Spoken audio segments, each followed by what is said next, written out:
Hello नमस्कार दोस्तों, द्रोणाज education academy में आपका स्वागत है। कल हमने जो है देहरादून जनपद की शुरुआत किया था उत्तराखंड सीरीज में, जिला सीरीज पर बात किया था, जिसमें हमने देहरादून जिले के ऊपर पहला जो लेक्चर है वो कर लिया था, जिसमें हमने जाना था देहरादून जनपद की स्थापना, वहाँ का स्थिति और विस्तार, देहरादून जनपद का सामान्य परिचय, देहरादून जनपद के विषय में इतनी चीज़ें हमने कल डिस्कस कर लिया था, है ना। तो चलिए आज इससे आगे बढ़ते हैं और पढ़ते हैं नेक्स्ट इससे आगे का देहरादून जिले का जो हिस्टोरिकल बैकग्राउंड या कुछ बेसिक इंट्रो के जो पॉइंट बचे हैं उन पर बात कर लेते हैं। तो चलिए आगे शुरू करते हैं। देहरादून सबसे पहले देहरादून अस्थायी राजधानी के रूप में पहला जो हमारे पास यूनिट इसके बाद आना, इसमें देहरादून जो है वो जो उत्तराखंड राज्य की अस्थायी राजधानी है, आखिर ये अस्थायी राजधानी के रूप में कब चयनित किया गया है ना। तो आप सभी जानते हैं कि 9 नवंबर 2000 को आपका गठन हुआ, भारत के 27वें राज्य के रूप में बना। मित्रों, क्या उत्तराखंड का गठन हुआ? किस राज्य का? उत्तराखंड राज्य का भारत के 27वें राज्य के रूप में ये गठित हुआ। और इससे पहले ही 5 अक्टूबर का दिन है आपका, 5 अक्टूबर 2000 को देहरादून को उत्तराखंड की अस्थायी राजधानी घोषित किया गया था। तो पहला ही प्रश्न बनता है आपके लिए कि ये जो देहरादून उत्तराखंड राज्य की अभी भी जो अस्थायी राजधानी है वो जो है कब घोषित हुआ था? तो 5 अक्टूबर 2000 को घोषणा हुई और उसके ही अगले महीने 9 नवंबर को भारत के 27वें राज्य के रूप में देहरादून क्या है, अस्तित्व में आया। फिर आप आगे बढ़े मित्रों, तो आपने देखा कि 2013 का समय था और 2013 में ये जो आपका गैरसैंण था, गैरसैंण जिसको अस्थायी राजधानी के रूप में चयनित किया गया था, ये आपका आटागाड़ नदी के तट पर है। और यही प्रश्न यूके ने कई बार आपके लिए पूछा है कि ये जो गैरसैंण उत्तराखंड की अस्थायी राजधानी चयनित किया गया है, इसकी जो है किस नदी के तट पर है? आटागाड़। तो यहाँ पर आपने 2013 में उत्तराखंड का दूसरा विधानसभा भवन का निर्माण किया, जो कि यहाँ के बराड़ीसैंण में स्थित है। कहाँ स्थित है? तो बराड़ीसैंण में। और 2013 में उत्तराखंड भारत का दूसरा राज्य बना था जिसके पास 2 विधानसभा के भवन हैं, एक आपका जो है देहरादून में और दूसरा आपका गैरसैंण में। पहला महाराष्ट्र इस प्रकार का राज्य है भारत का, है। तो यहीं से आगे बढ़ते फिर आपने देखा कि फरवरी 2019 का समय है, फरवरी 2019, और भारत उत्तराखंड के नवे मुख्यमंत्री जो होते हैं त्रिवेंद्र सिंह रावत साहब, त्रिवेंद्र सिंह रावत, इन्होंने घोषणा कर दिया कि उत्तराखंड की जो ग्रीष्मकालीन राजधानी हम बनाएंगे ये गैरसैंण को बनाएंगे। और फाइनली मार्च 2020 का समय है, 4 मार्च 2020 या मार्च 2020 में ये जो उत्तराखंड की ग्रीष्मकालीन राजधानी अस्तित्व में आई, ये गैरसैंण अस्तित्व में आया है। तो वही हम यहाँ चर्चा कर रहे हैं कि ये जो आपका जो देहरादून है ये 5 अक्टूबर 2000 को उत्तराखंड राज्य की अस्थायी राजधानी घोषित किया गया था, जो कि अभी भी अस्थायी राजधानी के रूप में है। और फाइनली ये आप जो है फरवरी 2019 लिखेंगे यहाँ, फरवरी 2019 में उत्तराखंड के नवे मुख्यमंत्री त्रिवेंद्र सिंह रावत के द्वारा ये घोषणा की गई कि गैरसैंण को उत्तराखंड की क्या बनाया जाएगा, ग्रीष्मकालीन राजधानी बनाया जाएगा।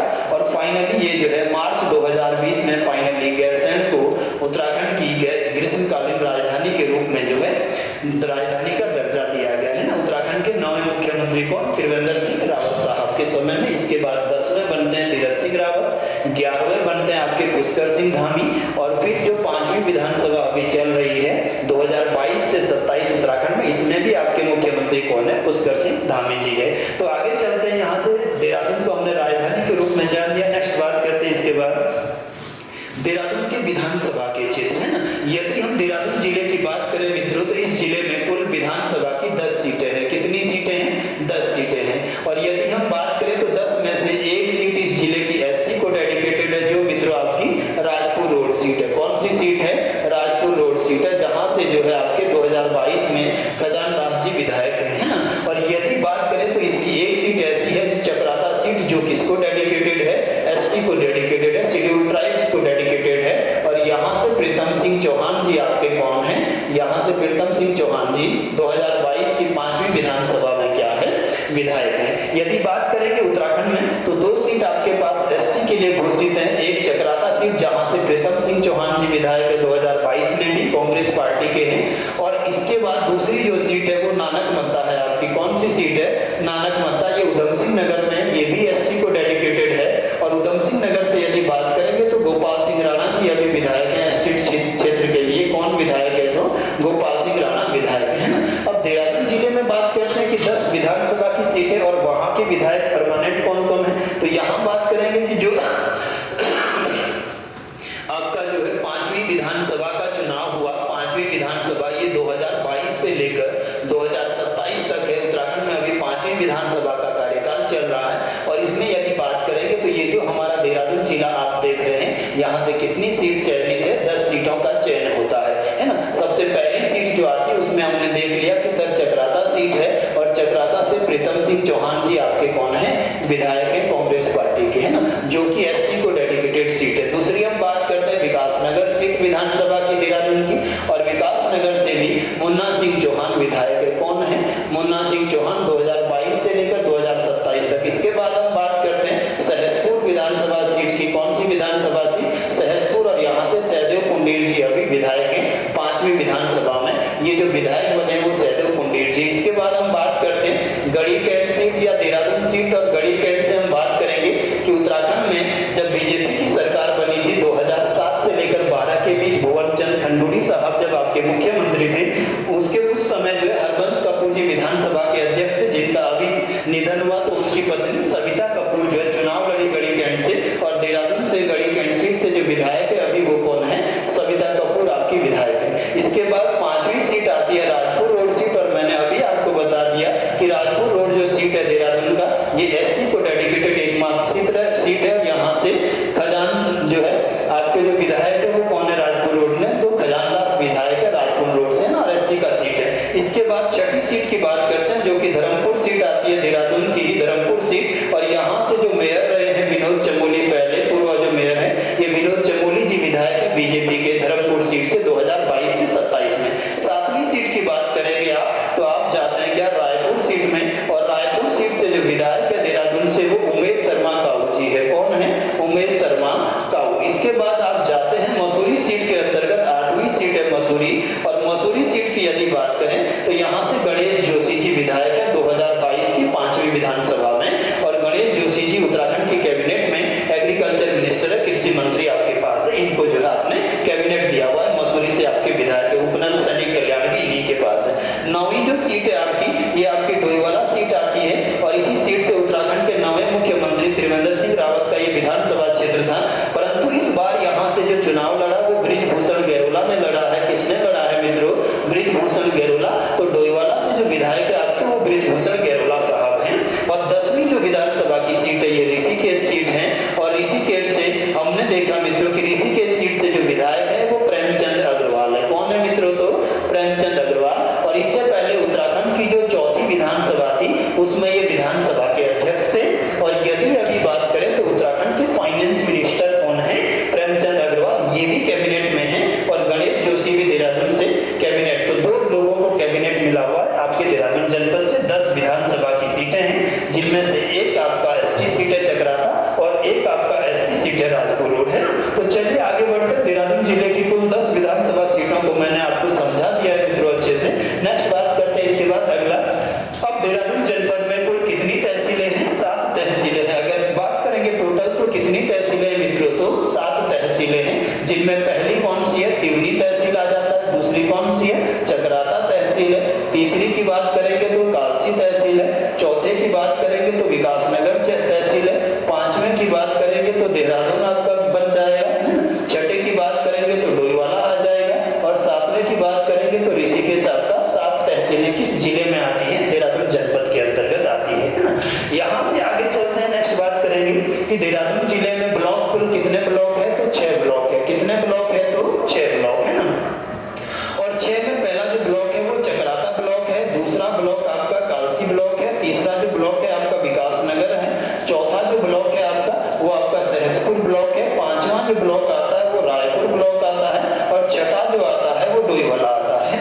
ये दोनों चीजें आपने जो है कॉमनली देख लिया। अब यहाँ से जो प्रश्न आपके लिए पेपर में बनने जरा उन पर चर्चा कर लेते हैं। सबसे पहले बात करेंगे कि ये जो तहसीलें हैं, उत्तराखंड का कौन सा ऐसा जिला है जहाँ सबसे ज्यादा तहसीलें हैं, तो इसमें पिथौरागढ़ या पौड़ी गढ़वाल दोनों का भी आपका ऑप्शन दिया रहता है। सबसे कम तहसीलें वाला जो जिला है मित्रों वो कौन सा दिया होता है, चंपावत में, जहाँ 5 तहसीलें। इसके बाद सर्वाधिक जो ब्लॉक आते हैं आपके, ये सर्वाधिक ब्लॉक वाला जो जिला है वो कौन है, पौड़ी है। और सबसे कम ब्लॉक यदि पूछेगा तो ये आपका कहाँ है, बागेश्वर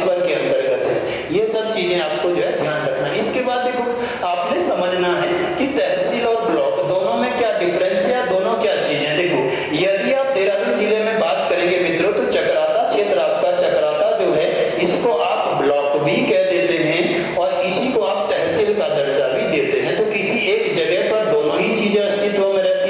आखिर ये है क्या, ब्लॉक किसे कहते हैं, तहसील किसे कहते हैं, जरा इसको क्लियर कर लेते हैं पहले, है ना। तो किसी भी जनपद में, किसी भी क्षेत्र में मित्रों तहसील जो होती है ना, तहसील का जो मुख्य कार्य होता है वो रेवेन्यू कलेक्ट करना होता है या यहाँ पर कर संग्रह करना होता है। टैक्स वसूल करने का जो जिम्मेदारी होता है वो तहसील का होता है और तहसील का जो सर्वे सर्वा सबसे बड़ा अधिकारी होता है वो तहसीलदार के रूप से नाम से जाना जाता है। तो जब भी तहसील और ब्लॉक दोनों ही एक जगह बिल्कुल हो सकते हैं और तहसील का जो कार्य है मित्रों उस क्षेत्र का, उस जिले का, उस राज्य का, वहां का टैक्स कलेक्ट करना होता है, कर संग्रह करना होता है। इसी के साथ आप उसी स्थान में दूसरा बोल देते हैं कि ये तहसील के साथ साथ ब्लॉक भी है। तो ब्लॉक का मतलब होता है, ब्लॉक का सबसे बड़ा जो अधिकारी होता है मित्रों ये बीडीओ होता है, ब्लॉक डेवलपमेंट ऑफिसर, है ना। और ये इनका मुख्य कार्य होता है कि भारत सरकार के द्वारा या उत्तराखंड सरकार के द्वारा जितनी भी विकास की योजनाएं भेजी जाए उनको जो है उन स्थानों तक पंचायती राज या नगर निगम की व्यवस्था के द्वारा विकास की योजनाओं को आगे बढ़ाना। तो किसी एक क्षेत्र में आपको ब्लॉक भी मिल जाएगा और वहीं पर आपको तहसील भी मिलेगा, लेकिन दोनों के कार्य अलग होते हैं। इसका जो कार्य है वो टैक्स वसूल करने का है और इसका जो कार्य है वो उस पर्टिकुलर एरिया में विकास की योजनाओं को वहां तक, गाँव तक पहुंचाना होता है। तो चलिए ये क्लियर हो गया होगा कि सर एक जगह पर ब्लॉक भी हो सकता है, तहसील भी हो सकता है, दोनों के जो कार्य है वो अलग अलग है ना। तो 7 तहसीलें और 6 ब्लॉक आपके कहाँ मिलेंगे, देहरादून जिले में। चलिए ये आपने क्लियर कर लिया होगा, आगे चलते हैं, यहाँ से नेक्स्ट बात करते हैं अगला। इसके बाद हमने देखा देहरादून जनपद का जो प्रशासन है, देहरादून में नगर निगम आपको दिखेंगे। तो नगर निगमों की संख्या कितनी है, 2 नगर निगम है। पहला देहरादून नगर निगम जिसकी स्थापना 1998 में हुई और दूसरा देहरादून के अंतर्गत जो है आपका ऋषिकेश नगर निगम है ना। थोड़ा सा समझते हैं, जरा ब्रीफली इसका जो है अध्ययन करते हैं कि सर नगर निगम क्या होता है। तो सबसे पहले हम समझेंगे मित्रों कि नगर निगम ऐसा शहरी एरिया, ऐसे शहरी क्षेत्र होता है, जैसे देहरादून डिस्ट्रिक्ट में आप देखेंगे तो ये वाला जो पोर्शन है विकास नगर से ऋषिकेश तक का, ये आपका नगरीय क्षेत्र है। कौन से क्षेत्र है, नगरीय क्षेत्र है। और यदि आप देखेंगे नगर निगमों की स्थापना के लिए तो भारत का पहला नगर निगम आपका कहाँ बना हुआ है, मद्रास था और ये 1688 ईस्वी में इसका गठन हुआ था। उत्तराखंड का पूछेगा तो 1842 में नगर पालिका परिषद आपकी बनी थी। मसूरी नगर निगम बोलेगा उत्तराखंड का तो आपने देहरादून को बनाया था, है ना। आखिर समझते हैं मित्रों कि भारतीय संविधान का जो 74वां संविधान संशोधन हुआ, 74वां कॉन्स्टिट्यूशनल अमेंडमेंट हुआ, इस 74वें संविधान संशोधन के तहत 1993 ईस्वी में दिन है आपका 1 जून का और इस दिन आपने जो है भारतीय संविधान की 12वीं अनुसूची में इन नगर निगमों को मान्यता दिया था, नगर पालिका परिषदों को मान्यता दिया था, है ना। इसको संविधान में जोड़ा था। अब समझते हैं कि सर नगर निगम होते क्या हैं। तो ऐसे शहरी कस्बे जिनकी जनसंख्या लगभग 1 लाख से ऊपर होती है, ऐसे शहरी कस्बे जिनका पॉपुलेशन, जिनकी जनसंख्या 1 लाख से ऊपर होती है, उनको हम क्या कहते हैं, नगर निगम कहते हैं। बोलो क्लियर है ना। इसके बाद बात करेंगे कि सर उत्तराखंड में कुल कितने नगर निगम है वर्तमान समय में। तो उत्तराखंड में वर्तमान में 9 नगर निगम है। कितने नगर निगम है, तो 9 नगर निगम है। यदि हम बात करेंगे मित्रों इन 9 नगर निगमों की तो पहला जो नगर निगम है उत्तराखंड का वो देहरादून नगर निगम है और इसको आपने जो है 2003 में उत्तराखंड में शामिल किया। दूसरा जो नगर निगम है वो 2011 में आपने बनाया, हरिद्वार को तथा हल्द्वानी को 2 नगर निगम बनाए गए, है ना। तीसरे जो नगर मतलब चौथा जो नगर निगम बना वो आपने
2021 को जो है घोषित हुआ। चलिए आगे चलते हैं, यहाँ से नेक्स्ट बात करते हैं। अगली बात करते हैं देहरादून जिले में। देहरादून में कुल कितनी नगर पालिका परिषदें हैं? तो 4 नगर पालिका परिषदें हैं। कितनी नगर पालिका परिषद है? 4, जिसमें एक है मसूरी, सेकंड है आपका डोईवाला देहरादून, थर्ड है आपका विकास नगर और चौथी आपकी हरबटपुर है। अब हम समझते हैं कि सर नगर पालिका परिषद होते क्या हैं। तो सबसे पहले आपने जानना है मित्रों कि ये जो नगर पालिका परिषद है, ये नगर पालिका परिषद होते क्या है। अभी हमने पढ़ा नगर निगम को, अब हम बात करेंगे किसकी? नगर पालिका परिषद की, है ना। और यहाँ हम जानते हैं कि सर ऐसा शहरी कस्बे, ऐसे शहरी क्षेत्र जिनका पॉपुलेशन 20,000 से लेकर और 1 लाख के बीच होता है, इनको हम क्या दर्जा देते हैं? नगर पालिका कहते हैं। क्या कहते हैं? नगर पालिका कहते हैं। डन है ना। यदि बात करेगा कि सर उत्तराखंड में टोटल कितनी नगर पालिका है, तो अभी 39 नगर पालिका है आपके उत्तराखंड में आपको देखने को मिलेगा, है ना।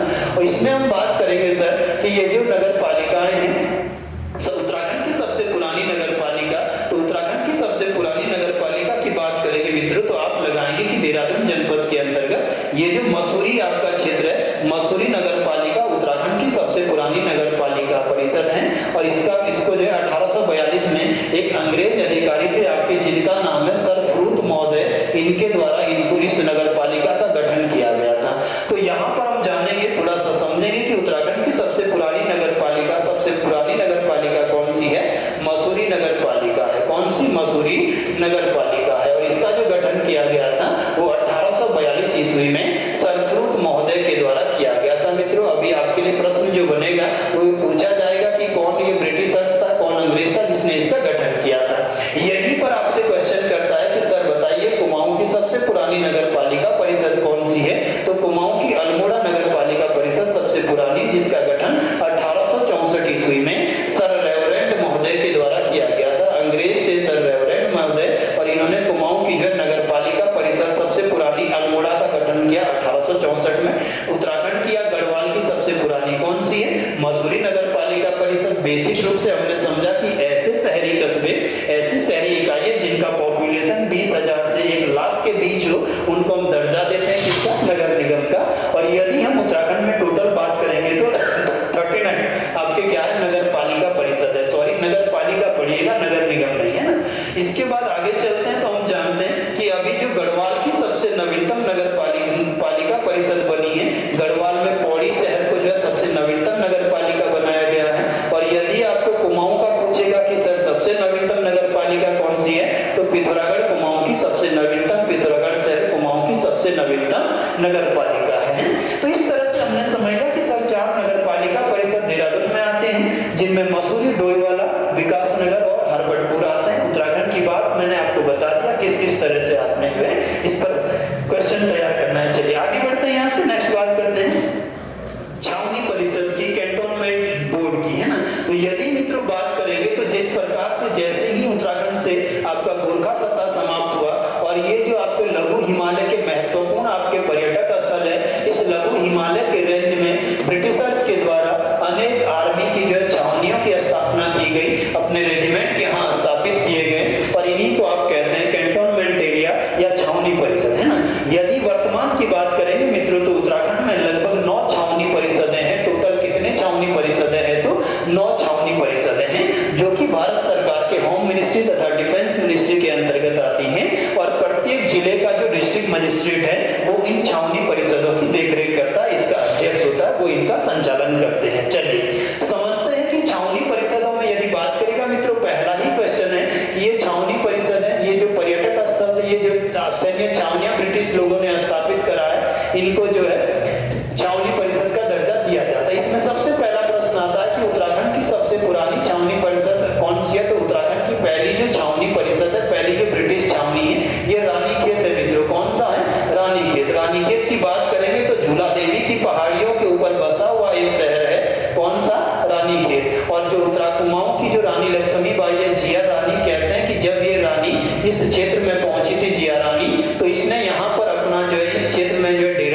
तो 9 छावनियां हैं, है ना।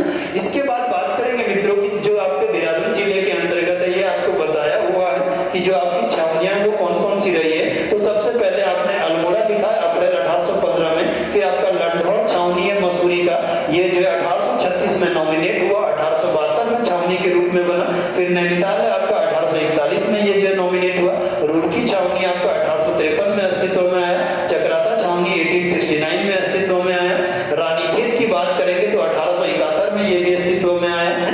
और इसके बाद लंसडाउन की आपकी बात करेंगे तो 4 मई 1887 को अस्तित्व में आया, फिर गढ़ी कैंट और फिर आपका क्लेमेंटाउन 1941 में अस्तित्व में आता है। तो ये टोटल 9 छावनी परिषद है, 1 2 3 4 5 6 7 8 और 9 छावनी परिषद टोटल है, जो कि आपको ध्यान रखना है। यदि पूछेगा टोटल कितने कैंटोनमेंट बोर्ड है या एरिया है तो 9, इनमें से 4 आपके देहरादून जिले में चक्राता छावनी 1869 में, सबसे पहले आधुनिक चक्राता की खोज 1860 में किसने किया मित्रों, तो फॉरेस्ट महोदय वो व्यक्ति है जिसने कालसी शिलालेख को भी खोजा था 1860 में। फिर हम पढ़ते हैं कि अंग्रेजों ने इसे छावनी के रूप में कब चयनित किया, तो 1866 में। और फिर हम फाइनली पढ़ते हैं कि 1869 में ये जो आपके कर्नल ह्यूम है, इन्होंने इसको जो छावनी के रूप में कन्वर्ट किया है, किसके रूप में, छावनी के रूप में स्थापित किया है। इसके बाद लंढौर छावनी आपका मसूरी का सबसे पुराना बाजार, लंढौर बाजार 1872 में। इसके बाद देहरादून का गढ़ी कैंट छावनी जो है 1913 में फाइनली अस्तित्व में आएगा, और क्लेमेंटाउन 1941 में। तो कितने छावनी परिषद देहरादून में है, 4। उत्तराखंड में कितने हैं, 9। सबसे पुरानी छावनी कौन सी है, रानीखेत या अल्मोड़ा आप कह सकते हैं ना। तो इसके बाद आगे चलते हैं मित्रों, नेक्स्ट बात करते हैं, अगली जो बात करते हैं, अब पढ़ते हैं देहरादून जनपद के किसके विषय में, इतिहास के विषय में। देहरादून जनपद का हिस्टोरिकल बैकग्राउंड समझते हैं कि आखिर किस किस तरह से जो है देहरादून जनपद का जो इतिहास है वो आगे बढ़ता है। तो सबसे पहले मित्रों यदि इतिहास की बात करेंगे ना, तो इतिहास में समझेंगे कि इतिहास देहरादून किसी भी डिस्ट्रिक्ट का या देहरादून जनपद का हम क्या पढ़े मित्रों, तो इतिहास। और देहरादून जनपद के इतिहास में यदि आप समझें तो आपने डिस्ट्रिक्ट में ब्रीफली इसके इतिहास को तैयार करना है कि ये जो हमारा जिला है देहरादून, इसमें किस किस तरह का हिस्टोरिकल बैकग्राउंड इसका है, जो कि पेपर के लिए आपको काम में आता है। तो पहली बात करेंगे इसके पौराणिक इतिहास की, किसकी बात करेंगे, पौराणिक इतिहास की। और मित्रों पौराणिक इतिहास वो समय है, ऐसा इतिहास है जिसके जो है कोई भी आपको प्रत्यक्ष प्रमाण नहीं मिलते हैं। वैदिक ग्रंथों में, उपनिषदों में, महाकाव्यों में जो लिखा गया उसी को हमने इतिहास मान लिया है, इसका कोई भी आपके पास प्रत्यक्ष प्रमाण नहीं है।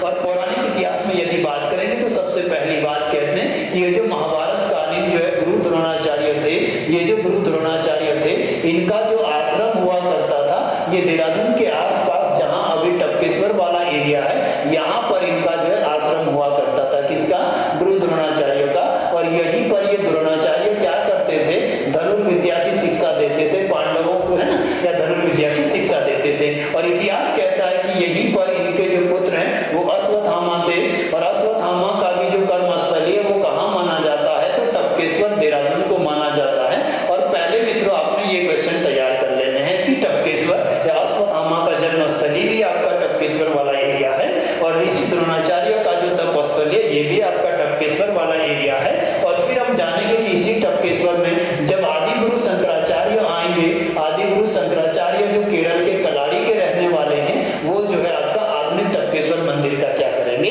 स्थापना करेंगे ना। तो पहला हम जानते हैं कि ये द्रोण नगरी के नाम से जाना जाता है, और गुरु द्रोणाचार्य का तपस्थली आपका कहाँ रहा है, तो देहरादून क्षेत्र में रहा है ना। इसके बाद आगे बढ़ेंगे, यहाँ से नेक्स्ट बात करेंगे। दूसरा जो पॉइंट आता है मित्रों, यहाँ से हम बात करेंगे कि अब इसके प्राचीन इतिहास में, प्राचीन काल में देहरादून का इतिहास किस प्रकार का रहा। तो हम पढ़ते हैं कि सर ये जो प्राचीन जातियां, जिसमें आपका यक्ष है, जिसमें आपका गंधर्व है, जिसमें आपका तगन है, जिसमें आपका जो है ये आपका कोल वगैरह आते हैं, इन सभी का कहीं ना कहीं निवास स्थान हमें कहाँ मिलता है, देहरादून जिले के अंतर्गत मिलता है। यहीं पर दूसरा पॉइंट आप पढ़ते हैं कि जब जो है पांडव अज्ञातवास में थे, या जब पांडव स्वर्ग की ओर चले, तो आपने देखा कि कालसी क्षेत्र से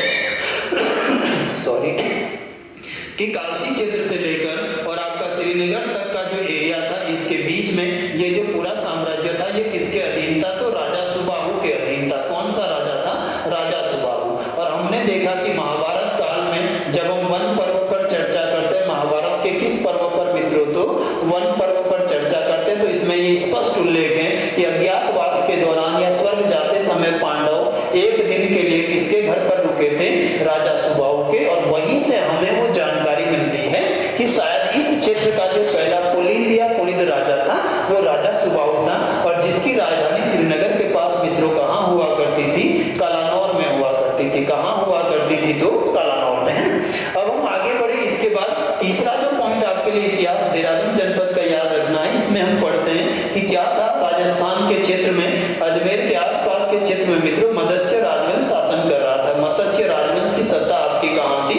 राजस्थान में। और इसी मत्स्य राजवंश का जो राजा था वो राजा विराट हुआ करता था। क्या नाम था इसका?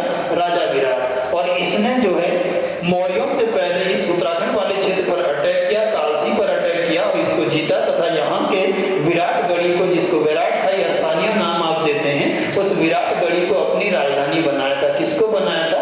विराटगढ़ी को, या स्थानीय नाम अभी इसका क्या है? विराटगढ़ी को राजधानी बनाया। और फिर हमने देखा कि इस समय इसकी जो पुत्री थी उसका नाम क्या है? उत्तरा। और इस उत्तरा का विवाह अर्जुन के पुत्र आपने किससे करवा दिया था? अभिमन्यु के साथ करवा दिया गया था, है ना। और इतिहास कहता है कि इस राजा विराट ने अपनी बेटी उत्तरा को आपका उत्तराखंड का ये पार्ट जो है दहेज में दिया था, और तभी से जो नाम अस्तित्व में आया जिसको आप आज उत्तराखंड कहते हैं, ये नाम का अस्तित्व यही से आता है। उत्तरा का खंड अर्थात उत्तरा को दहेज में दिया गया वो पार्ट जो राजा विराट ने उसे दिया था, तो यही से उत्तराखंड नाम का भी अस्तित्व बनता है ना। अब इसी समय यदि आप देखेंगे, यहीं पर हम बात करेंगे कि आपका जो है जोशीमठ चमोली के अंतर्गत हिरण्याकश्यप का वंशज एक शासन कर रहा था जिसका नाम क्या है? तो यहाँ पर जो है जोशीमठ चमोली में आपको बाणासुर दैत्य की सत्ता का भी उल्लेख मिलेगा। कहाँ पर? बाणासुर दैत्य जोशीमठ चमोली, जो कि वहां के इतिहास में देखेंगे। फिर हम आगे बढ़ेंगे और इतिहास की जानकारी लेंगे यहाँ से। तो फिर हम बात करेंगे मित्रों कि ये जो देहरादून जिला है, इस देहरादून जिले के अंतर्गत आपका क्षेत्र आता है कालसी, और ये जो कालसी वाला क्षेत्र है ये प्राचीन काल से चर्चा में रहा है। ये सब उत्तराखंड का सबसे प्राचीन या भारत का सबसे प्राचीन क्या था? एक व्यापारिक केंद्र था। किसके रूप में जाना जाता था मित्रों? व्यापारिक केंद्र था। और यदि इसके प्राचीन नामों की बात करें तो इसको तलकूट और कालकूट के नाम से जाना जाता था। तलकूट और कालकूट। और जब हैनसांग आएगा तो हैनसांग इस नगर को नाम देकर जाएगा सुधनगर। यदि हम इस कालसी क्षेत्र की बात करें तो ये 1611 ईस्वी तक ये जो सिरमौर नाहन रियासत थी उस रियासत की राजधानी रहा था। देहरादून का कौन सा क्षेत्र? कालसी क्षेत्र। किसकी राजधानी? सिरमौर रियासत की, है ना। अब हम कालसी क्षेत्र में बात करेंगे मित्रों की इसी क्षेत्र में यमुना रिवर फ्लो करता है। यमुना रिवर आगे जो है बहता है, और ये यमुना रिवर के साथ में इसी क्षेत्र में एक नदी आकर मिलती है जिसका नाम क्या है? अमलावा रिवर है। कौन सी नदी है? अमलावा। और ये वाला रिवर जो आप देख रहे हैं ये कौन सी है? यमुना नदी है। तो पहला ही प्रश्न वो बोलता है, इतिहास में आप समझेंगे कि ये जो प्राचीन शहर कालसी है वो किसके संगम पर है? तो कभी भी आप टॉन्स और यमुना नहीं लगाएंगे। अमलावा और यमुना के बॉटम पर बसा हुआ है कौन सा शहर? कालसी, जो कि पूछा गया है। यहीं पर आपका चतरशिला, जिसका स्थानीय नाम है, 257 ईसा पूर्व में अशोक ने बनाया था अपना कालसी का शिलालेख मित्रों। ये भी कहाँ है? तो यमुना और अमलावा के संगम पर है। थोड़ा सा समझते हैं कि ये जो अशोक का शिलालेख बना था मित्रों, अशोक के बारे में बात करेंगे तो अशोक का जो डायनेस्टी था वो कौन सा राजवंश था? मौर्य राजवंश का ये राजा था, जो कि डायरेक्ट आपके क्वेश्चनों में पूछा जाता है। दुनिया का पहला राजा था ईरान का शासक दारा प्रथम, जिसने अपने राज्यों के बाउंड्री पर चारों तरफ शिलालेख बनाए थे जो कि आज भी पढ़े जा सकते हैं। और यही क्वेश्चन आपका जीएस में रिपीट हुआ था कि ये जो मौर्य शासक अशोक है इसने शिलालेखों की जो प्रथा है वो किससे कॉपी किया था? तो ईरान के शासक दारा प्रथम से, जो कि हकमानी राजवंश का एक शासक है और एंशिएंट हिस्ट्री का आपका पार्ट है। इसी से कॉपी करके अशोक ने भी अपने पूरे साम्राज्य पर अलग अलग जगहों पर शिलालेखों का गठन किया। तो सबसे पहली बात, अशोक राजा बना मित्रों कब? 272 ईसा पूर्व में। कब राजा बना? 272 ईसा पूर्व में। और यदि आप इनके बारे में पढ़ेंगे तो सिंहली अनुश्रुति, सिंहली मतलब श्रीलंका क्षेत्र में प्रचलित जो बात है वो कहती है कि इसने 4 साल अपने 99 भाइयों की हत्या करने में लगा दिए थे। कितने भाइयों की? 99 भाइयों की। और फिर फाइनली 268 ईसा पूर्व में ये शासक बना था। कहाँ का? तो मौर्य राजवंश का शासक बना। और फिर 261 ईसा पूर्व में मित्रों इसने लड़ा कौन सा युद्ध? कलिंग का युद्ध। कब लड़ा? 261 ईसा पूर्व में। और कलिंग युद्ध लड़ने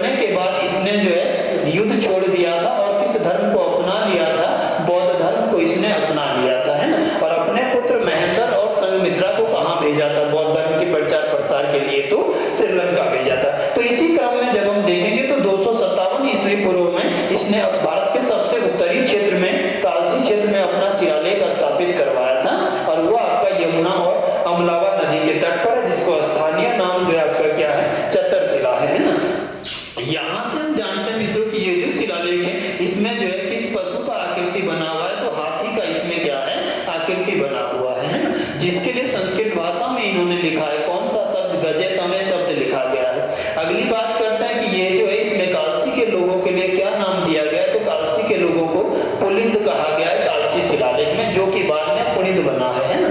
अगली अगर बात करेंगे तो कालसी क्षेत्र के लिए इसमें क्या कहा गया है, अपरांत क्षेत्र कहा गया है, और कालसी के लिए अपरांत शब्द का प्रयोग किया गया है ना। अगली बात करेंगे तो इसमें लगभग 12 राजज्ञाओं का भी उल्लेख किया है अशोक ने।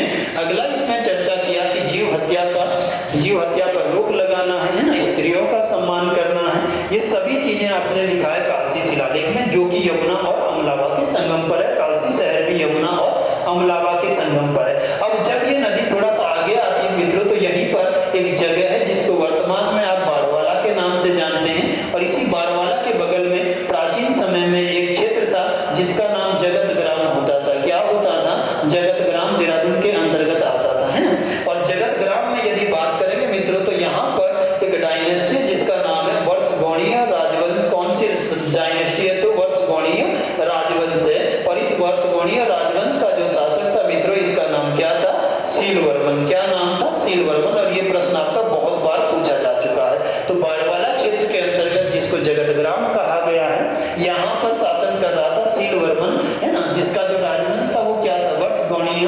और इस सीलवर्मन ने इस क्षेत्र में 4 अश्वमेध यज्ञ करवाए थे। क्या करवाए थे, 4 अश्वमेध यज्ञ करवाए थे, तथा यहीं पर गरुड़ ईंट वेदिकाएं बनाई थी, गरुड़ ईंट वेदिकाएं बनाई थी तथा ईंट वेदिकाओं का निर्माण करवाया था। ठीक है ना। तो ये इतिहास यहाँ तक का, इसको समझते हैं, आगे बढ़ते हैं। हमने बात किया मित्रों, इससे पहले हम जानते हैं कालसी क्षेत्र के विषय में थोड़ा सा। चलिए हम बात करते हैं इतिहास, देहरादून जनपद के इतिहास की मित्रों। तो फटाफट से समझ लेते हैं। मैंने आपको बता ही दिया है मैक्सिमम चीजें कि देहरादून जनपद का जो पौराणिक इतिहास रहा है, इसमें हमने देखा मित्रों कि देहरादून जनपद में तमसा नदी के तट पर टपकेश्वर के आसपास गुरु द्रोणाचार्य का आश्रम हुआ करता था, तथा इनके पुत्र अश्वत्थामा का कर्मस्थली भी इसी क्षेत्र में होता था। ये आप जो है देख रहे हैं। ठीक है ना। नेक्स्ट आगे बढ़ते हैं। आगे हमने जाना कि इसी क्षेत्र में महर्षि गौतम जो थे मित्रों, इनका जो है तपस्थली थी गौतम कुंड, जो कि आपका कहाँ है, चंद्रबनी के आसपास है। थोड़ा इसको समझ लेंगे कि ये जो गौतम कुंड है मित्रों, ये गौतम कुंड कहाँ है, ऋषिकेश के आसपास वाले क्षेत्रों में मित्रों, कहाँ, चंद्रबनी। और चंद्रबनी आपका देहरादून जिले में है, और चंद्रबदनी पूछेगा तो फिर वो टिहरी गढ़वाल में। यहाँ पर किसने तपस्या किया, तो महर्षि गौतम ने तपस्या किया मित्रों। किसने, महर्षि गौतम ने। और इसीलिए इस कुंड को हम क्या कहते हैं, गौतम कुंड के नाम से जानते हैं। किस नाम से जानते हैं, गौतम कुंड के, है ना। और यदि हम देखें तो महर्षि गौतम ने अपनी पत्नी किसके साथ, अहिल्या, तथा अपनी पुत्री किसके साथ, अंजनी के साथ इसी स्थान पर क्या किया था, तपस्या किया था, जो कि आपको जो है ये दिख रहा है। कौन सा, यहाँ पर आप देख रहे हैं मित्रों कि ये आपका जो महर्षि गौतम की तपस्थली आपका कौन सा कुंड है, गौतम कुंड है। और यहीं पर मित्रों हम देखेंगे भारतीय वन्य जीव संस्थान, wild life institute of India, और इसकी जो स्थापना की गई थी, इसे जो है 1982 ईस्वी में इस स्थान पर स्थापित किया था, जो कि UKSSC में रिपीट आपके क्वेश्चन है, आपके पूछे जा चुके हैं। और ये भारतीय वन्य जीव संस्थान आपका चंद्रमणि देहरादून के अंतर्गत अवस्थित है, जो 1982 में आपने बनाया है। यही क्वेश्चन आपके लिए रिपीट भी किया था UKSSC में। ठीक है ना। चलिए यहाँ से आगे बढ़ते हैं, नेक्स्ट बात करते हैं देहरादून जिले के प्राचीन इतिहास में। हमने जाना, मैंने आपको बताया कि किस तरह जो है कुलिंद राजा सुबाहु का यहाँ साम्राज्य होता था, है ना। इनके बारे में उल्लेख आपके वन पर्व में किया गया, अभी हमने चर्चा किया। इसी क्षेत्र में असुर, यक्ष, किन्नर, गंधर्व आदि प्रजाति समूह का क्या था, निवास स्थान हुआ करता था। मौर्य काल से पूर्व कालसी क्षेत्र में को कालकूट के नाम से जानते हैं। सबसे बड़ा व्यापारिक केंद्र था मित्रों, मैंने आपको बताया कालकूट और तलकूट इसके नाम हुआ करते थे। और फिर इसे कुलिंद राज्य के रूप में जाना जाता है। ये आप देख रहे हैं मित्रों, ये कालसी जो है आपका, जिस क्षेत्र के ऊपर हम चर्चा कर रहे हैं। ठीक है। आगे बढ़ेंगे यहाँ से। नेक्स्ट हम समझते हैं कि इसके उपरांत राजस्थान के मत्स्य वंश के शासक जो है, जिसका नाम क्या है, राजा विराट ने यहाँ आक्रमण किया इस कुलिंद राज्य पर, कालसी राज्य पर, तथा जौनसार के विराटगढ़ी या विराटखाई क्षेत्र में मित्रों क्या किया, अपना कैपिटल, अपनी राजधानी बनाया। जौनसार के विराटगढ़ी या विराटखाई, जिसके अवशेष आप देख सकते हैं, ये इस तरह के जो हैं अभी हमें देखने को मिलते हैं। और कहते हैं कि ये जो राजा विराट था मित्रों, इसकी पुत्री का नाम क्या था, उत्तरा। और इसी उत्तरा का विवाह पुत्री उत्तरा को दहेज में ये पूरा के पूरा जो क्षेत्र था आपका उत्तराखंड वाला जो पार्ट है ये उत्तरा को दे दिया था और यहीं से नाम का उत्पत्ति हुआ जिसे आप क्या कहते हैं उत्तराखंड के नाम से जानते हैं, है ना। जब राज्य गठन हुआ मित्रों तो फिर उस समय राज्य का जो नाम रखा गया था वो उत्तरांचल रखा गया था जब उत्तराखंड राज्य गठन हुआ और ये उत्तरांचल के रूप में रहा 9 नवंबर 2000 से लेकर और मित्रों यदि आप बात करेंगे तो आपका जो है 31 दिसंबर 2006 तक इसका नाम क्या रहता है उत्तरांचल और फिर 1 जनवरी 2007 से लेकर और वर्तमान समय तक इसका जो नाम है वो कौन सा अस्तित्व में आया उत्तराखंड नाम अस्तित्व में आया, है ना। इसके बाद आगे बढ़ते हैं, नेक्स्ट बात करेंगे यहाँ से।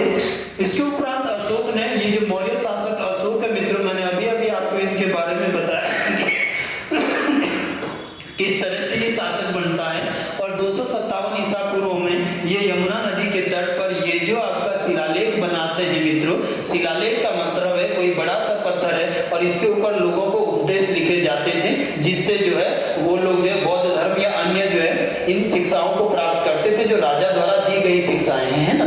और ये लगभग 8 बृहद शिलालेख भारत में जिसमें अशोक ने 14 शिक्षाओं का अपने उल्लेख किया है और भारत के सबसे उत्तर में यदि बात करेंगे तो बना हुआ है कालसी का शिलालेख जिसको स्थानीय निवासी चत्तरशिला कहते हैं। चलिए आगे बढ़ते हैं मित्रों, यहाँ से नेक्स्ट बात करते हैं। इसके बाद अगली बात करते हैं बाड़वाला। ये हमने जो है समझ लिया था मित्रों यहाँ पर कि बाड़वाला के आसपास ये जो जगतग्राम वाला क्षेत्र है आपका यहाँ पर वर्ष गौड़ीय शासक राजा सील वर्मन ने क्या किया शासन किया था और ये जो यमुना नदी थी हमारी इस यमुना नदी के बाएं तट पर यहाँ पर 4 क्या करवाए थे अश्वमेध यज्ञ करवाए थे। पहला क्वेश्चन मित्रों ये जो आपके लिए पूछा जाता है याद रखना, है ना। सेकंड है आपने पढ़ा कि यहाँ पर 2 गरुड़ ईंट वेदिकाओं का निर्माण भी किसके द्वारा करवाया गया था तो वर्ष गौड़ीय शासक सील वर्मन के द्वारा। और ईंट वेदिकाएं ये आप देख रहे हैं मित्रों कि ग्राउंड में क्या है ईंटें जो है बिछाई गई है और इनके ऊपर कुछ ना कुछ जानकारी लिखी हुई है, इन्हीं को हम क्या कहते हैं तो ईंट वेदिकाएं कहते हैं। और जो कि आकृति की थी तो गरुड़ की आकृति का था तथा ईंट वेदिकाओं भी यहाँ बनाई गई है। साधारण ईंट वेदिकाएं भी किसने बनाई थी तो सील वर्मन ने यमुना नदी के बाएं तट पर जगतग्राम वाले क्षेत्र में जिसको अभी आप बाड़वाला या बाड़वाला के नाम से जानते हैं। नेक्स्ट आगे बढ़ते हैं, इसके बाद हम बात करते हैं भास्कर वर्मन या देवी ईश्वरा का। तो मित्रों समझेंगे कि ये जो उत्तराखंड वाला क्षेत्र है यदि ऐतिहासिक बैकग्राउंड आप देखेंगे तो लगभग 300 से 700 ईस्वी के बीच में यहाँ अनेक छोटे छोटे राजवंश आपको दिखेंगे। तो कालसी से लेकर लाखा मंडल तक का जो क्षेत्र था ये वाला जो राज्य था मित्रों इस राज्य का कहा जाता था क्या यादव राजवंश। कौन सा राजवंश था यादव राजवंश मित्रों। और इसी यादव राजवंश का जो राजा था वो कौन था भास्कर वर्मन था। कौन था मित्रों भास्कर वर्मन। और इस भास्कर वर्मन की जो राजधानी हुआ करती थी ये आपका सिंहपुर नाम की जगह पर हुआ करता था। कहाँ सिंहपुर में, जिसकी स्थिति इतिहासकारों ने स्पष्ट नहीं किया कि ये कालसी के पास था या लाखा मंडल के पास था। और भास्कर वर्मन की जो पुत्री थी मित्रों इस पुत्री का नाम था क्या देवी ईश्वरा। क्या नाम था देवी ईश्वरा। और इस देवी ईश्वरा का विवाह भास्कर वर्मन ने करवाया था मित्रों इस कालसी क्षेत्र से पंजाब के राजकुमार चंद्रगुप्त के साथ। किसके साथ मित्रों चंद्रगुप्त के साथ। और विवाह के उपरांत कुछ समय बाद ही मृत्यु हो गया था किसका चंद्रगुप्त का। और चंद्रगुप्त की स्मृति में ही देवी ईश्वरा ने मित्रों ये जो लाखा मंडल का शिव मंदिर आप देख रहे हैं ये चंद्रगुप्त की स्मृति में ही बनाया था। और फिर देवी ईश्वरा अपने मायके में आकर जो रह गई थी। तो ये जो आपका लाखा मंडल का जो शिव मंदिर है ये ईश्वरा के द्वारा बनवाया गया है ना। और कहते हैं मित्रों कि लाखों की संख्या में यहाँ मूर्तियां मिलती है और इसी वजह से इसका नाम जो है स्थानीय निवासी क्या कह देते हैं लाखा मंडल कह देते हैं ना। यदि आप देखेंगे ये जो लाखा मंडल शहर है आपका ये किस नदी के तट पर है तो बार बार ये क्वेश्चन पूछा जाता है मित्रों। या तो इसका आंसर आपको देगा वो रिखनाड़ नदी के तट पर या इसी रिखनाड़ नदी का दूसरा नाम आपको देगा क्या मोरदगाड़। कौन सी गाड़ मित्रों तो मोरदगाड़ के नाम से जाना जाता है। और यदि आपको रिखनाड़ और मोरदगाड़ नहीं देगा तो फिर यमुना नदी के बॉटम पर ये लाखा मंडल दिया रहता है दिया रहता है ना। यहाँ से आप देखेंगे मित्रों यहाँ का जो लाखा मंडल का प्राचीन नाम है वो क्या है मड़ कहा जाता है। किसको मित्रों लाखा मंडल को। मड़ का मीनिंग होता है मुर्दों का शहर। किसका शहर मुर्दों का शहर। ऐसा कहते हैं मित्रों यहाँ पर कि इस शहर में जब जो है किसी व्यक्ति की मृत्यु हो जाती तो जैसे ही हम इसको जो है चिता पर या मृत्यु शैया पर रखते थे तो इसके बाद एक बार ये पुनर्जीवित हो जाता था। इतना धार्मिक महत्व इस शहर का था। इसीलिए हम इसको मड़ के नाम से जानते हैं और यहाँ बहने वाली नदी को मूरतगाड़ के नाम से जानते हैं। और ये जो लाखामंडल का शिव मंदिर बना है मित्रों, इसी के प्रांगण में देवी ईश्वरा का शिलालेख बना हुआ है जो आप यहाँ देख रहे हैं। और इस शिलालेख में जो है आपका यादव राजवंश के विषय में जानकारी मिलता है और वो लिखती है कि यमुना नदी के दोनों क्षेत्रों में यादव वंश की सत्ता होती थी और कहीं ना कहीं ये जो राजवंश है ये भगवान कृष्ण के उत्तरवर्ती कोई शासक हुआ करते थे, है ना। चलिए आगे बढ़ते हैं, यहाँ से नेक्स्ट बात करते हैं। इसके बाद मित्रों हम बात करेंगे किसके बारे में, हैनसांग के विषय में। किसके बारे में? हैनसांग के, है ना। और हैनसांग के विषय में यदि आप चर्चा करेंगे मित्रों तो हैनसांग कहाँ का रहने वाला था? मूल तो चीन का ये जो है निवासी, जिसके बचपन का नाम क्या होता था? कुड़ के नाम से जाना जाता था। और इसका मूल नाम क्या होता था? युवानच्वान इसको कहते थे। इसका मूल नाम क्या था? युवानच्वान, है ना। इसका जो है जब ये चाइना से निकला मित्रों, ये जो चीन है जब यहाँ से निकला तो यहाँ किस राजवंश की सत्ता थी? लुई राजवंश की। और इसी राजवंश के राजा से परमिशन लेके कहते हैं कि ये दुनिया की यात्रा पर निकला था और इसने 138 देशों की यात्रा करी। कितने देशों की? 138 देशों की। और ये जो इन 138 देशों के ऊपर इसने अपनी पुस्तक लिखी, इस पुस्तक का नाम क्या है? यात्रा वृत्तांतो शियुकी के नाम से पुस्तक लिखा है इसने, है ना। कहते हैं कि ये विश्व भ्रमण पर मित्रों किसकी खोज के लिए निकला था? तो बौद्ध धर्म की खोज के लिए ये दुनिया के भ्रमण पर निकला था। किसके? बौद्ध धर्म के। भारत आया मित्रों ये कब? 629 ईस्वी में। और भारत रहा कब? 645 ईस्वी तक। लगभग 16 वर्षों तक ये भारत रहा।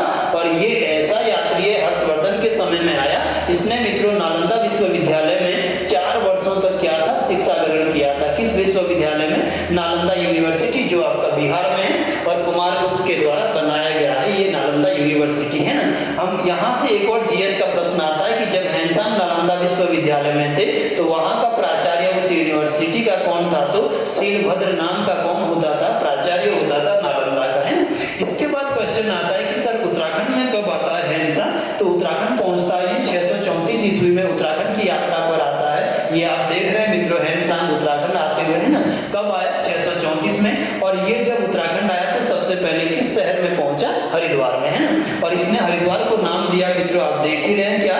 मोयुलो कहा। किसको? हरिद्वार को। और कहा कि ये जो मोयुलो शहर है ये तत्कालीन समय में चाइनीज एक मापक होता था 20 ली क्षेत्रफल में बसा हुआ है। कौन सा शहर? हरिद्वार शहर। और फिर इसने गंगा के दर्शन यहाँ पहली बार किए, है ना। तो इसने इस गंगा नदी को मित्रों क्या नाम दिया था? महाभद्रा कहा था। किसको? गंगा नदी को, है ना। और इसके बाद हम पढ़ते हैं कि हरिद्वार को मोयुलो कहता है, गंगा नदी को महाभद्रा कहता है। और फिर शिवालिक हिमालय को पार करके ये आपके कालसी क्षेत्र में पहुंच जाता है मित्रों। और कालसी के लिए क्या नाम देता है? सुधनगर, जो इससे पहले तलकुट और कालकुट के नाम से जाना जाता है ना। यहीं पर हमने बात किया मित्रों कि कालसी के बाद ये आपका उत्तरकाशी क्षेत्र में जाता है और उत्तरकाशी के लिए एक नाम देता है जिसका नाम कहते हैं सतकन नगर के नाम से जाना जाता है ना। अब आगे बढ़ते हैं, नेक्स्ट बात करते हैं इसके बाद देहरादून जनपद का मध्यकालीन इतिहास, है ना। मध्यकालीन इतिहास की जब भी हम बात करते हैं मित्रों तो हम देखेंगे कि ये जो हमारा उत्तराखंड वाला पार्ट है, ये जो उत्तराखंड के क्षेत्र है हमारे पास, उत्तराखंड जो ये आपका क्षेत्र था, इसी के बगल में आपका दिल्ली वाले पार्ट है ना। और यहीं पर ये सिरमौर रियासत हुआ करती थी। कौन सी रियासत है? सिरमौर रियासत। और सिरमौर रियासत को मैंने आपको बताया कि 1611 तक सिरमौर रियासत की जो राजधानी रहा वो कहाँ रहा? तो कालसी के अधीन रहा। और कालसी के आपने 3 नाम समझ लिए हैं। कालसी के पहला नाम आपने पढ़ लिया तलकुट, दूसरा नाम आपने पढ़ लिया कालकुट और तीसरा आपने समझ लिया कि तीसरा इसको क्या कहते थे? तो सुधनगर कहकर गया था। कौन? हैनसांग, है ना। अब हमने देखा मित्रों कि जब मध्यकालीन इतिहास आता है तो दिल्ली से लगातार इस सिरमौर राज्य पर 3 या 4 अटैक होते हैं और उन्हीं के बारे में आपको ध्यान रखना है। सबसे पहला जो आक्रमण हुआ था इस क्षेत्र पर वो 1254 में दिल्ली के जो शासक है गुलाम वंश के जो राजा है नासिरुद्दीन महमूद ने किया था, है ना। यदि आप नासिरुद्दीन महमूद के बारे में जानेंगे तो 1246 ईस्वी में ये आपका गुलाम वंश का राजा बना और 1265 तक इसने शासन किया। कहते हैं कि ये इतना संत टाइप का एक व्यक्ति था कि कुरान की प्रतियों को लिखकर उसको बाजार में बेचकर अपना जीवन चलाता था और टोपी सीकर जीवन निर्वाह करता था। इसी के समय में बलबन का उत्कर्ष होता है तथा प्रधानमंत्री के पद पर ये बलबन को नियुक्त करता है, जिसको नाइब ए मुमलकात कहा जाता था इस समय। और बलबन ने अपनी पुत्री का विवाह 1249 में किसके साथ कर दिया था? नासिरुद्दीन महमूद के साथ, और 1265 में अपने इस दामाद को जहर देकर मार भी दिया था किसने? बलबन, जिसको आप उलूग खां कहते हैं इतिहास में। इसको जो है मध्यकालीन भारत में समझेंगे। हुआ क्या था कि जब नासिरुद्दीन महमूद गद्दी पर बैठा तो कुछ विद्रोही सरदार यहाँ से भागकर सिरमौर के अंतर्गत आ गए थे और उन्हीं सरदारों को वापसी की मांग कर रहा था नासिरुद्दीन महमूद, और इसी कारण इसने 1254 में किस राज्य पर अटैक किया था? तो सिरमौर राज्य या कालसी पर अटैक किया था। इसके बाद 1275 में बलबन ने एक बार फिर सिरमौर राज्य पर अटैक किया, और इस समय सिरमौर का राजा कौन था? राणा देवपाल, जो कि बुरी तरह पराजित हुआ किससे? बलबन से। तो दूसरा अटैक सिरमौर राज्य पर कब हुआ? 1275। सिरमौर पर अटैक का मतलब है पचवादुम वैली में कालची क्षेत्र में आक्रमण का होना। अगला जो अटैक है वो 4 जनवरी 1399 को समरकंद के शासक किसने किया था? तैमूर लंग ने, और इस समय हरिद्वार का राजा कौन था? बहरूस था, है ना। थोड़ा सा समझते हैं तैमूर लंग के विषय में। देखिएगा तैमूर लंग जो था, तैमूर लंग के बारे में यदि आप समझें तो तैमूर लंग जो है समरकंद का एक शासक है। कहाँ का? समरकंद के कच्छ शहर में इसका जन्म हुआ था। कहाँ का राजा है? समरकंद का। और यदि आप समरकंद की स्थिति समझेंगे मित्रों तो ये अफ्रीका वाला पार्ट है, इसके ऊपर आपका ये अरेबियन डेजर्ट है, अरब का मरुस्थल है, और ये आपका भारत जो है अवस्थित है इस क्षेत्र में, है ना। तो समरकंद आपका इस वाले क्षेत्र में है। यहाँ से अटैक किया था इसने। कहाँ? विश्व विजय पर निकला था तैमूर लंग, तो भारत पर अटैक करेगा, है ना। तो समरकंद का शासक कौन है? तैमूर लंग। और तैमूर लंग के विषय में यदि आप बात करेंगे तो इसने 11 दिसंबर, एक बार और जीएस का क्वेश्चन, 11 दिसंबर 1398 को भारत के दिल्ली शहर पर अटैक किया था। कहाँ किया था? दिल्ली शहर पर, है ना। तैमूर लंग का जब आप स्टोरी पढ़ते हैं तो थोड़ा सा ब्रीफली समझ लेते हैं कि बचपन में ये छोटी मोटी चोरियां करते हुए अपना एक पैर तुड़वा गया था, इसी वजह से इसको जो लंग कहा जाता है। इसके नाम के साथ तैमूर लंग जुड़ता है। कहते हैं कि इसको मानव की खोपड़ियों से बड़ा प्रेम था, और दुनिया इसने जो है समरकंद में अनेक मानव की खोपड़ियों से निर्मित क्या बनाई थी? मीनारें। जब ये शासन कर रहा था तो इसने दुनिया के 2 करोड़ लोगों को अपनी तलवार से काटा था, और ये कहा जाता है कि ये पूरे विश्व की 5% आबादी को अपने तलवार से मारा था, है ना। और जब ये भारत की ओर बढ़ा तो 11 दिसंबर 1398 को इसने कहाँ अटैक किया? जब तुगलक राजवंश की सत्ता थी दिल्ली में, तो दिल्ली पर अटैक किया। दिल्ली से जब ये वापस गया, इसके बाद ये मेरठ पर अटैक करता है, मेरठ के बाद हरिद्वार पर अटैक करता है, हरिद्वार के बाद ये कालसी क्षेत्र में अटैक करता है, फिर जम्मू कश्मीर होते हुए वापस समरकंद चला जाता है, और 1205 में इसका वहीं पर मृत्यु हो जाता है ना। तो तैमूर लंग के समय में आपको 2 चीजें याद रखनी। पहला प्रश्न आपको बोलेगा कि हरिद्वार पर इसने कब अटैक किया था? तो 4 जनवरी 1399 को, जो कि 2-3 बार यूके ट्रिपल ने पूछा हुआ। दूसरा प्रश्न है कि इसने आपका पचवादुन का जो ये बेल्ट है आपका जो है शिवालिक से और चक्राता पहाड़ियों के बीच, यहाँ पर लगभग 1 महीने तक इसने जो है यहाँ पर अटैक किया। 1 महीने तक ये रुका, और यहाँ का राजा राय रतन सेन यहाँ से भागकर कहाँ चला गया था?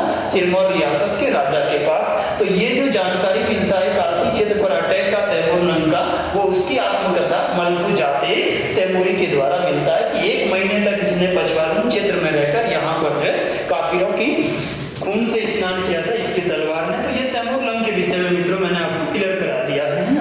अब आगे बढ़ते हैं, इसके बाद नेक्स्ट बात करते हैं। तैमूर लंग आपका क्लियर हो गया होगा। यहाँ से आपने पढ़ा कि 4 जनवरी 1399 को तैमूर लंग ने जो है समरकंद का शासक है, इसने हरिद्वार पर अटैक किया, बहरूज राजा था। इसके उपरांत ये शिवालिक हिमालय को पार करके आपका जो पचवादुन वाले क्षेत्र पर आक्रमण करता है। यहाँ का राजा कौन था? राय रतन सेन, जो भागकर कहाँ चला गया? सिरमौर में। और 1 महीने तक कत्लेआम करता रहा इस पचवादुन की बेल्ट में। कौन मित्रों? तैमूर लंग। और इसका जो जानकारी मिलती वो इसकी आत्मकथा है तैमूर लंग की मलफूजाते तैमूरी से मिलता है। यहाँ से आगे बढ़ते हैं, नेक्स्ट बात करते हैं, अगले पर नेक्स्ट बात करते हैं। यहाँ से 1515 ईस्वी में गढ़वाल के जो शासक है मित्रों, गढ़वाल का जो राजा बनता है वो आप जानते हैं कि परमार राजवंश। यदि आप जानेंगे परमार डायनेस्टी के विषय में आप समझेंगे तो परमार राजवंश का संस्थापक कौन है? कनकपाल है। और परमार राजवंश का 37वां राजा कौन बनेगा मित्रों? तो ये अजयपाल था। कौन था? अजयपाल, जिसको आप गढ़वाल का अशोक कहते हैं। तो इसके समय तक क्या था? ये जो आपका उत्तराखंड का क्षेत्र था मित्रों, ये वाला, ये उत्तराखंड का जो गढ़वाल वाला पार्ट है, ये लगभग 54 ठाकुरी गढ़ों में बंटा हुआ था। 54 या 52 ठाकुरी गढ़ थे। यहाँ पर क्या थे?